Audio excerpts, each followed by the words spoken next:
In this week's video, we'll review the latest charts to help us answer the question: stocks, relaxing summer push or imminent reversal? This is the NASDAQ Volume Momentum Oscillator 1982 on the left side of the chart, present day 2021 on the right side. It's relatively rare to see an A to B move like this. In fact, it never occurred in the entire 1992 to 2020 period in here.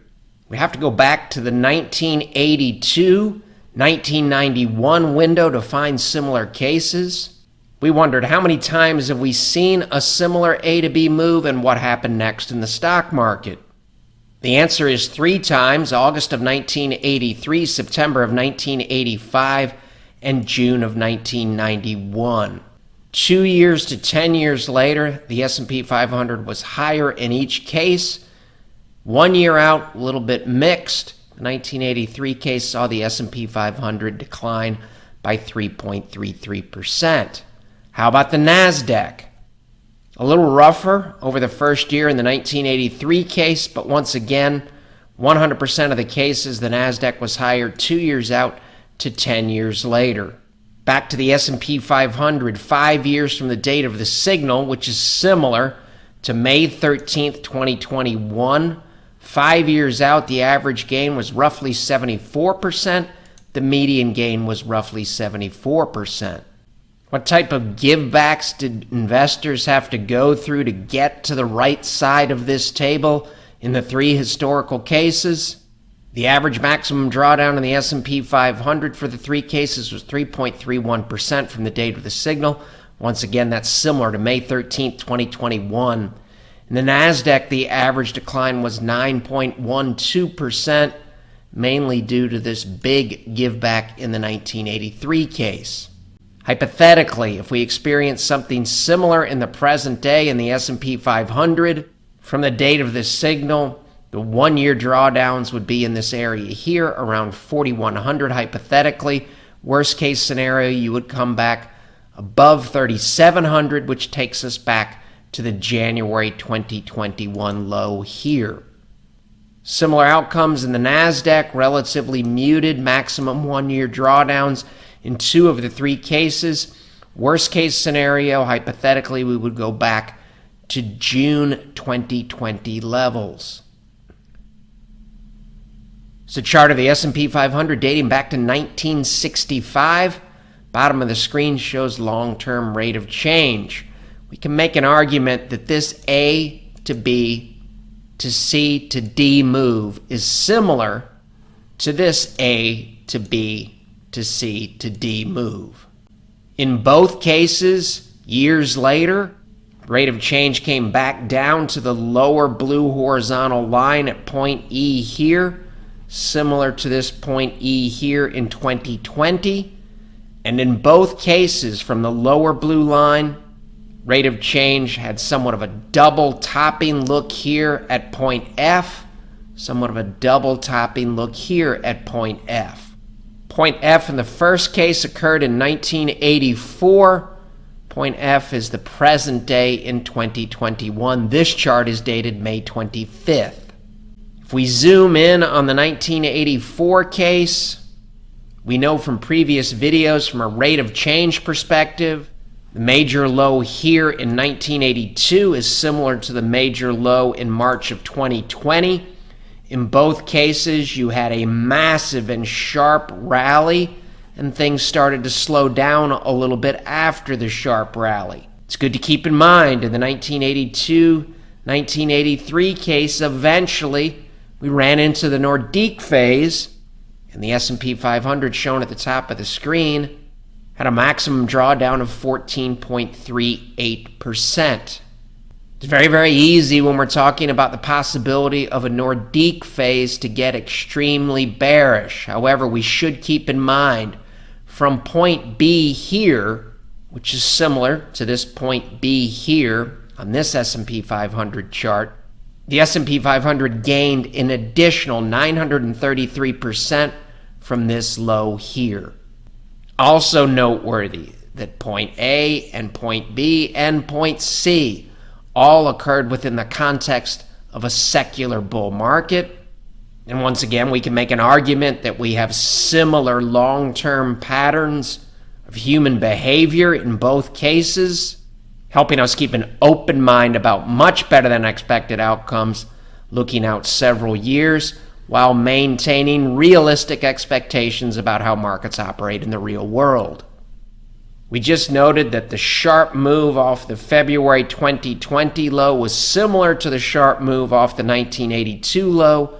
We know from past videos that this move in 2020 is similar to the move off the major low in 2009. In the 2009 case, we had an extremely sharp A to B move, very, very similar to what we experienced in the rearview mirror. From point B here, which is April 23rd of 2010, eventually the Nordique phase came into play, and the S&P 500 gave back 15.99%. Once again, if something similar hypothetically happens in the present day, it might be difficult to maintain a longer-term bullish outlook. If you became overly bearish here at point C, that didn't work out particularly well considering the S&P 500 gained an additional 231% between C and D. Even in the context of a strong bull market, a drop like this is going to bring out a lot of gloom and doom and a lot of negative articles. How do we handle something like this if we see something similar in the days, weeks, and months ahead? The answer is simple. We trade the chart in front of us and we look at data on multiple time frames, and we can constantly ask, does it still look like a bull market? And does it still look like a secular bull market?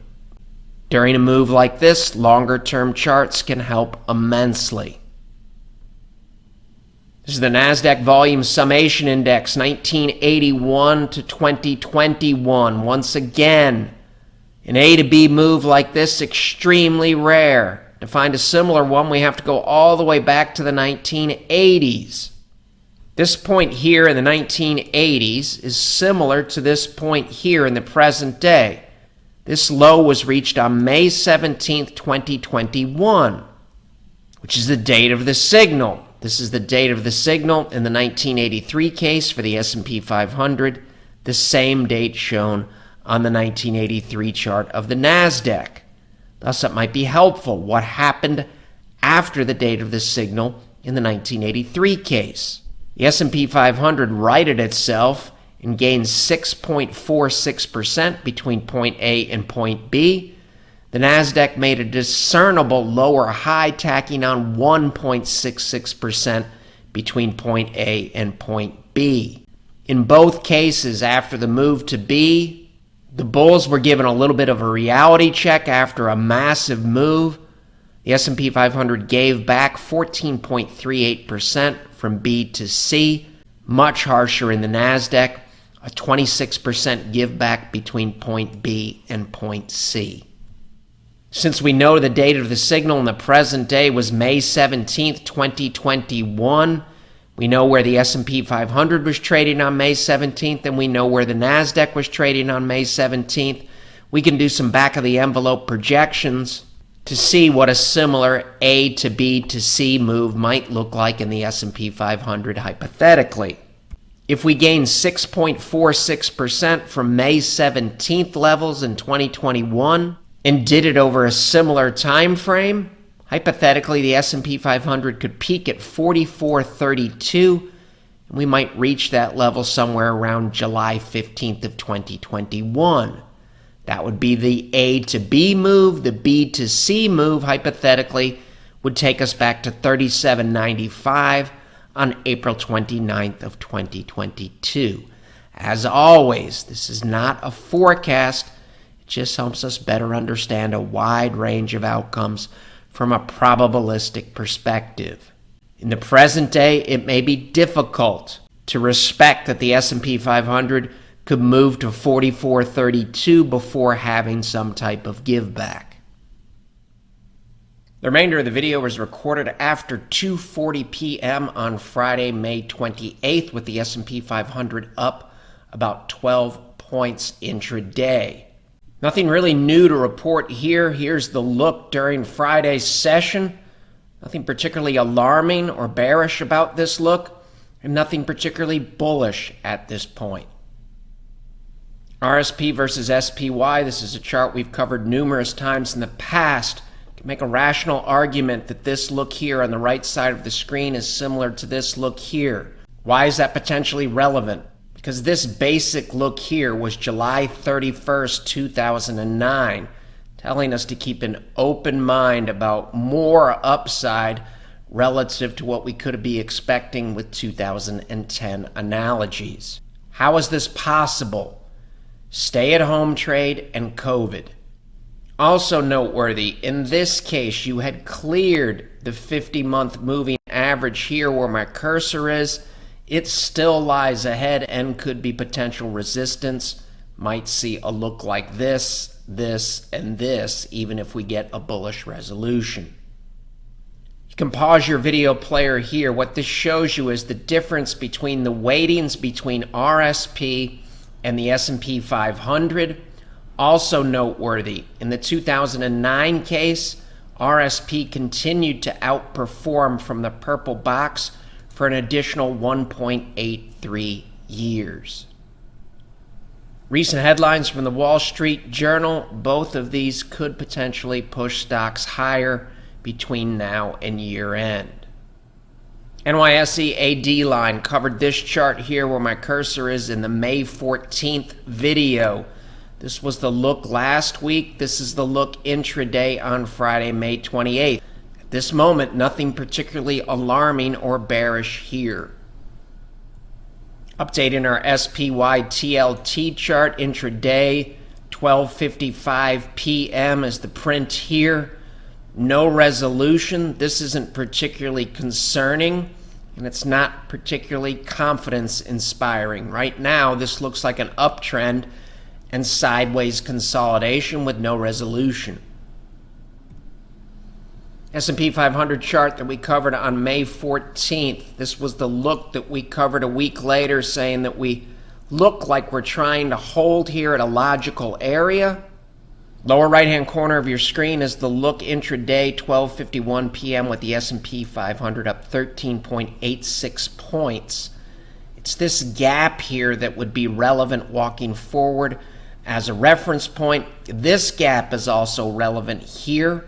Late March, early April has not been filled yet or revisited for the S&P 500. Many recent laggards have filled that gap. The NASDAQ went down, revisited that gap here. During Friday's session, the NASDAQ was trying to clear this gap here, which is another relevant reference point for next week. Similar situation here during Friday's session. Tech sector versus bonds, still having trouble clearing this down gap here from early May. We'll learn something either way. Credit markets, you can pause your video player. It's hard to make the argument that this is a confidence-inspiring look relative to credit risk and risk appetite in general. The indecisive look that we covered last week, we said there was a little bit of an improvement here relative to where we closed in the range. This week, this chart's 12:45 p.m. We're trying to push higher. NYA was up 1.22% for the week. You can pause your video player here. Updated chart, May 28th, 12:43 p.m. Once again, nothing particularly alarming or concerning in the short run. This on the right side looks a lot better than this, and it looks a lot better than this. Dow up-down volume still holding in this area as of the close on May 27th. This was the look of the VIX on May 21st, a chart we covered in the video. You can see this trend line here. During Friday's session, we were below that trend line. This tends to lean, at least at 1:48 p.m., toward the risk-on end of the spectrum in the short to intermediate run. You can pause your video player here. Some notes with potential targets. The levels are relevant as well as the calendar. Some of the dates here for potential peaks: mid-July, late June, and early June. During Friday's session, these are potential upside targets hypothetically from previous studies. And remember, we have one even higher from earlier in this video, hypothetically at 44.32. It's very, very difficult to get too excited about a risk-on environment when you look at QQQ-TLT as of 2:02 p.m. on Friday, May 28th. Really need to see this ratio clear this gap here. That may happen, but it hasn't happened yet. Also noteworthy, this ratio has filled the gap from late March to early April. The S&P 500 has not filled that gap yet. ARK Innovation ARKK relative to TLT, we covered this look last week. There's nothing here that says this downtrend has changed yet. 1:59 p.m., upper left-hand corner of your screen on Friday, May 28th. Hard to make the argument that from a risk-on or risk tolerance perspective that this chart is not concerning. This is a breakout look here. Now it's a failed breakout look relative to the S&P 500. This is GBTC, the Grayscale Bitcoin Trust. We'd feel better in the short run in terms of risk on if we could get above this gap here. That may happen, but it hasn't happened yet, at least in a sustainable manner. It's a holiday weekend, so we want to be moving quickly. I suggest you pause your video player to understand this study here. It's basically saying when the market gets off to an excellent start for the first 100 trading days of the year, typically good things happen for the remainder of the year. LPL research shows the return in each case for the remainder of the year. We wanted to know, how did the remainder of the year look from a draw up and draw down perspective, giving us some idea of a potential probabilistic range between here and year end. The study that we conducted here, we walked forward from May 26th in each of these years. And from May 26th, we looked for the highest close between May 26th and year end. And we looked for the lowest close between May 26th and year end. Hypothetically, if we followed an average path, the highest closing price for the S&P 500 between now and year end, hypothetically, could be somewhere around 46.80. And that peak, if we followed a similar path in terms of time, might occur between November 18th and December 12th of this year. From a drawdown perspective, the average move from these dates here on May 26th to the lowest closing low was 5.25%, and hypothetically that would occur somewhere between 7/22 and 7/17 of this year. This green line here and these two lines here give you some idea of what that might look like from a hypothetical range perspective using the average and median case for the remainder of the year. You might ask, where does all of this come from? The answer is the detail can be found in this table here. And as we all know, the best way to handle this situation is to head into next week and every week with that flexible, unbiased, and open mind. The material in this video has no regard to the specific investment objectives, financial situation, or particular needs of any viewer. This video is presented solely for informational purposes and is not to be construed as a solicitation or an offer to buy or sell any securities or any related financial instruments, nor should any of its content be taken as investment advice. Any opinions expressed in this video are subject to change without notice, and Shivako Capital Management, LLC, or CCM, is not under any obligation to update or keep current the information contained herein. CCM and its respective officers and associates or clients may have an interest in the securities or derivatives of any entities referred to in this material. CCM accepts no liability whatsoever for any loss or damage of any kind arising out of the use of all or any part of this material. We recommend that you consult with a licensed and qualified professional before making any investment decision.